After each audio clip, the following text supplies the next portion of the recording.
Welcome to BRMC Healthy Connections. I'm Dr. David, and today we're going to talk about skin cancer.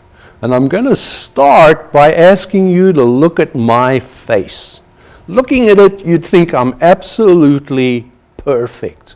But if you got an opportunity to look closely at this nose, you would see that I've got scars all over the place. My nostril on the one side is collapsed. I've had major surgery the first time on this side of my nose. I've had 9 skin cancers removed from my nose. I'm one great big growing skin cancer, and that's because I misbehaved as a kid. Watch this. Choosing a sunscreen should be simple, but the shelves are flooded with all kinds of new products. Comparing them is complicated. If you use a sunscreen, it says it blocks both ultraviolet B and A because both of them can result in the development of skin cancers. Dermatologist Dr. Greg Dwyer says ultraviolet A causes our skin to age and get discolored. B is what causes us to tan and also contributes to the high risk of skin cancer. Right now, the SPF number only indicates protection from ultraviolet B. The good news is that regulations will soon require that sunscreens tell if they block against UVA rays as well. Previously, it was hard to tell if products gave broad spectrum protection against both kinds of ultraviolet light. A minimum SPF factor of 15 will also become the new standard. Products containing ingredients like ecamsule and avobenzone are new to the market and do a great job, but they're a little pricey. You can get the same protection from the less expensive titanium dioxide or zinc oxide. And despite the claims, no product is truly water resistant. So if you're swimming or sweating, apply sunscreen regularly and do it before you get outside. All products that fail to meet the new broad spectrum guidelines will carry a warning label. Until then, you'll have to choose carefully. The future of your skin depends on it. Welcome back. So, skin cancer is pretty bad. Today we're very fortunate to have Dr. Mark King, a practicing dermatologist here in Mountain Home, who's going to expand a little bit about skin cancer. And Mark, it's a pleasure to be with you again.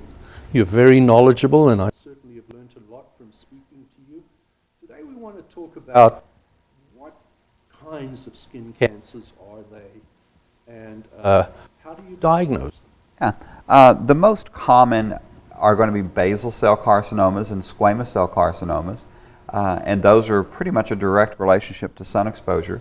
And then melanoma is one of the bigger players in skin cancer.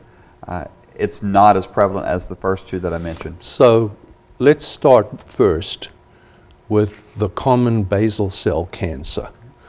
How am I going to find out that I might have a problem and need to come and see you? I can tell you first that with me, it's always been the same thing. I watch my nose like a hawk. And as soon as I get a little area that has a little area that's not healing and looks like a little wound, I rush to my dermatologist. I'd come to you, but unfortunately I live too far away. So what should a person think of when you're suspecting one of these basal or squamous cancers? How different are they? A sore that's not healing is classic. One of the things I hear more often than not is a pimple that won't go away. I've tried to pop this pimple and it won't go away. Those are the classics that I hear for basal cell carcinomas. But anytime you have a spot that's changing or a sore that's not healing, of course give it a few weeks or so to heal. It may have been a hair follicle or a pimple, and if that's the case, it's going to go away on its time within a few weeks. But if it sticks around, that's something you probably need to get checked out. And where are the most common sites for these cancers? The most common sites are going to be in sun-exposed areas, scalp, face, tops of ears, nose, arms, and hands. Those would be the most common. Now, that doesn't mean you can't get them on back, chest, belly. I see them any numerous places, but the most common are going to be in the sun-exposed areas. So the first thing is a sore that doesn't heal. And sometimes they can get pretty aggressive, can't they? They sure can. What happens if you ignore a little sore on your face that is gradually growing, but it could be growing inside as well? That's correct. So, If it's a basal cell carcinoma, I usually say that it is threatening the area where it's located. Basal cell carcinomas are the most common cancer there is, and they're one of the least problematic cancers as far as being life-threatening. Now, if you've got one on your nose, you can certainly lose your nose from it, or you can lose your eyelid or your ear from it. The good thing about those, though, is they're limited usually to where they are unless you've ignored it for quite some time. it's amazing. We've got to take a little break. When we come back, we're going to talk a little bit more with Mark about what he does when he's diagnosed a skin cancer. Don't go away.